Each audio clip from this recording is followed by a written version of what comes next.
All right, on this episode of Bowks Talking Bouts, want to shout out the sponsors here, Sovereign Extract. You can check out some great CBD cartridges, also THC, CBD oils, and the like, as well as USG Canada, some great apparel for boxers, MMA fighters, and for fans alike. And on this episode of the show, we got a big fight coming up at Bellator 242. It goes on July the 24th, and it's a bantamweight tilt between Cas Bell and Raufeon Stots. And I've got Raufeon on the show right now. How's your day going so far there, man?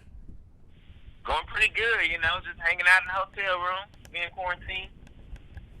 Yeah, and what's all that been like as far as like some of the regulatory differences for this one here? Like, what's the nature of the testing like, and just how everything's broken down? Because I imagine it's a fair bit different than a normative kind of fight week.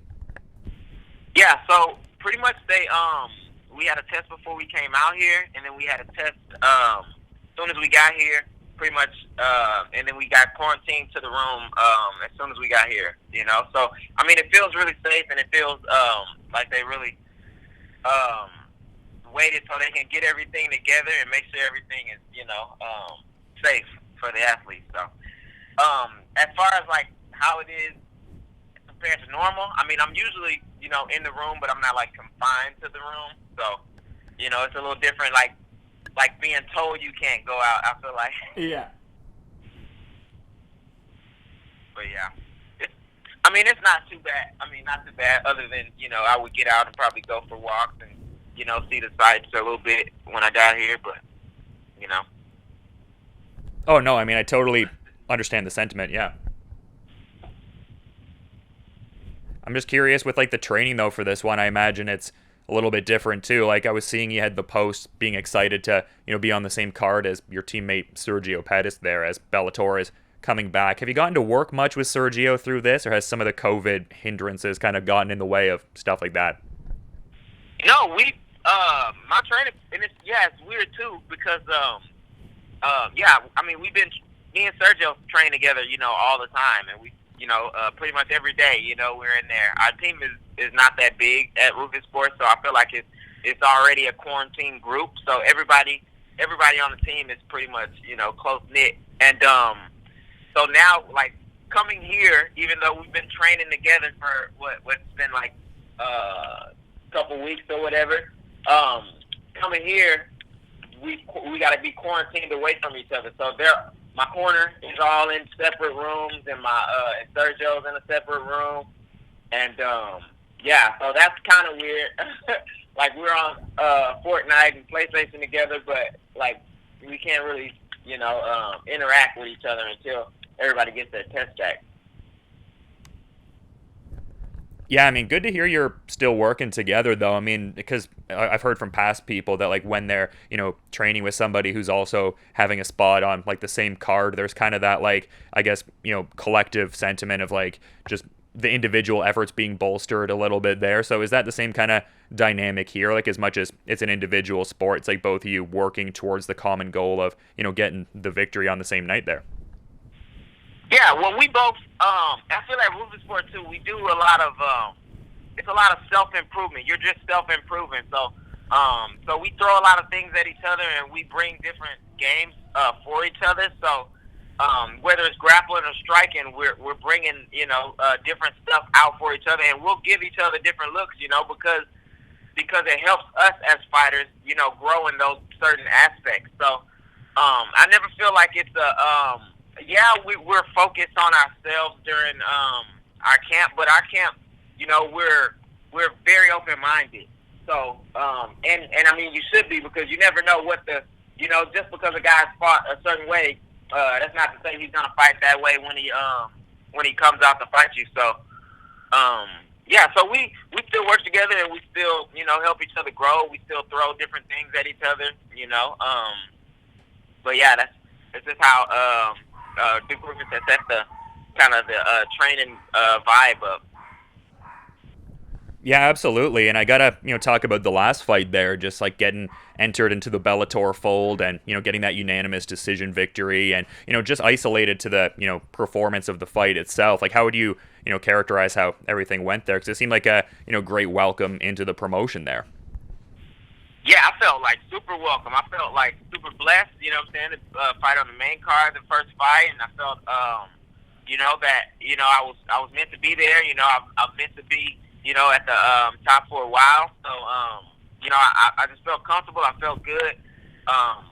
As far as my performance, I felt good. I went out there and controlled the fight like I wanted to, and I went out there and I dominated pretty much. So it was a little different getting used to the like how nice everything was. But other than that, I feel like I settled in pretty good, and I'm ready to like hit the ground running. Keep building on that success.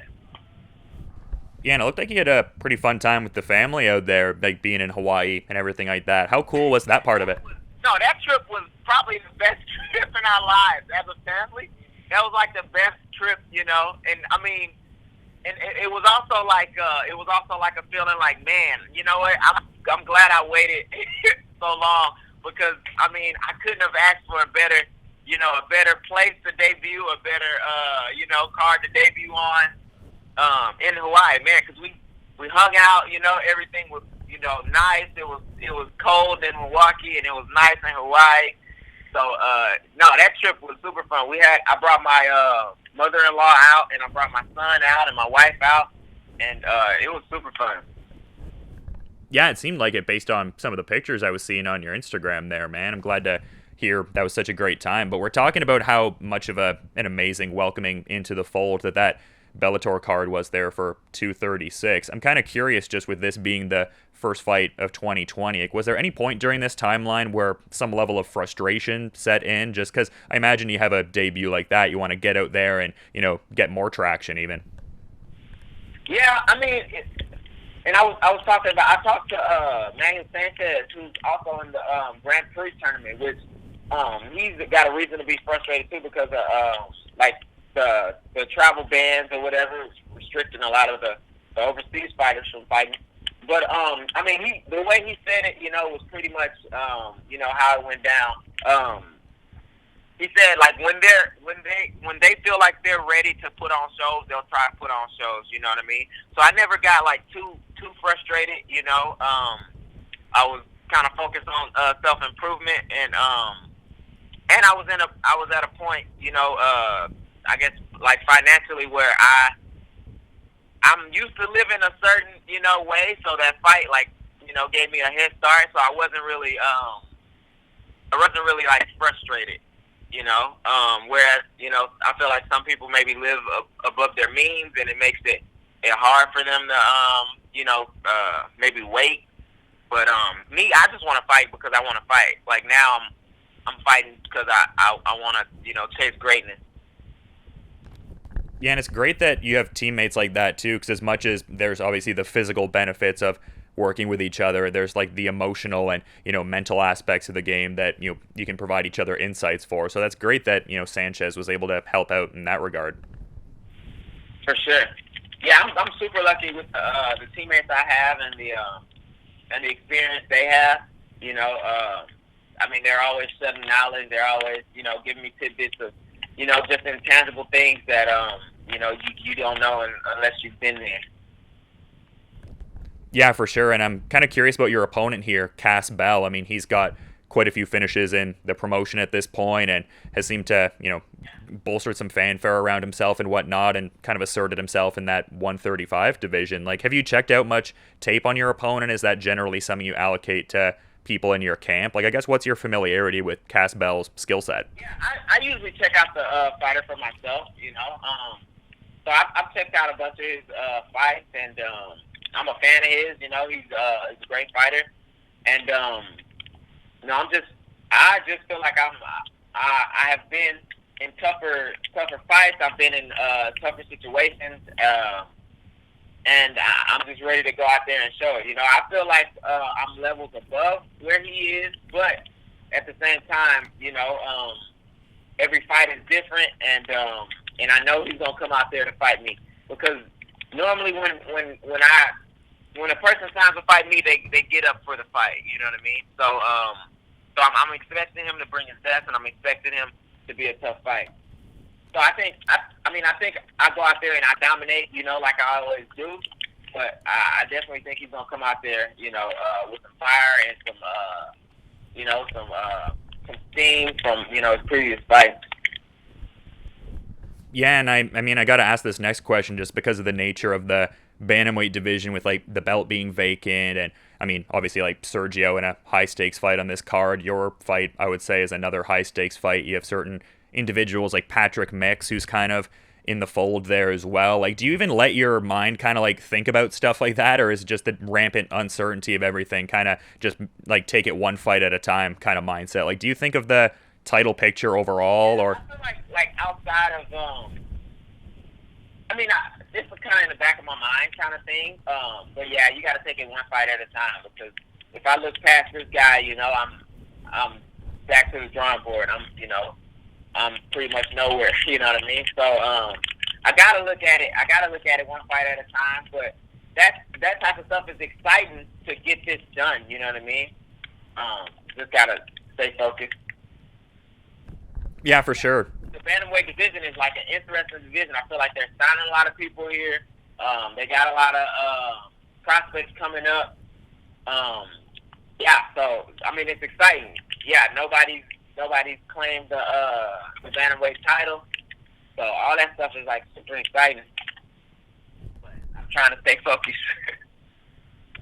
Yeah, for sure. And I noticed something on your Instagram that I had kind of thought was funny. Like you were saying, fun fact, I've never actually participated in the 420 holiday, but this pandemic got me thinking. Did you end up celebrating there, or just sitting it out for a year? I did. I had an edible. I don't usually smoke, or I just haven't throughout my life. But I definitely had an edible, and enjoyed the festivities, I guess. No, edibles are tight, man. I just figured to ask because of the little sponsor shout out I did there earlier and all of that. But I want to be mindful of your time. Yo, you got the edible sponsor? Yeah, I got a bit of the CBD and THC options and all that good stuff. Oh yeah, man, they're awesome, man. They, like I said, I didn't do much of it before. Just from I feel like, what do you call that? Bad. Like the idea around it, your mom's always like, no, stay away from certain stuff. But no, I feel like it's great, for relaxing, great for your mind, reset. It's awesome. No, it's great stuff for sure, man. But I want to be mindful of your time. I imagine a lot of people want to be talking to you today. So is there anything you'd like to add as a parting thought as we're wrapping up here? Yeah, make sure y'all check it out. I'm happy that it's on on the YouTube, Bellator YouTube app for free, so all my family can check it out. Make sure you check it out, because I'm definitely coming out there to dominate, excite, and finish this fight. Yeah, it's going to be a great one. Bellator 242, it goes Friday, July the 24th, a bantamweight tilt between Cas Bell and Raufeon Stots. Thanks again for all the time and insights, man, and, best of luck with the remaining part of these preparations here leading into the fight, and, yeah, just have a good rest of your day, too. Thank you. You too.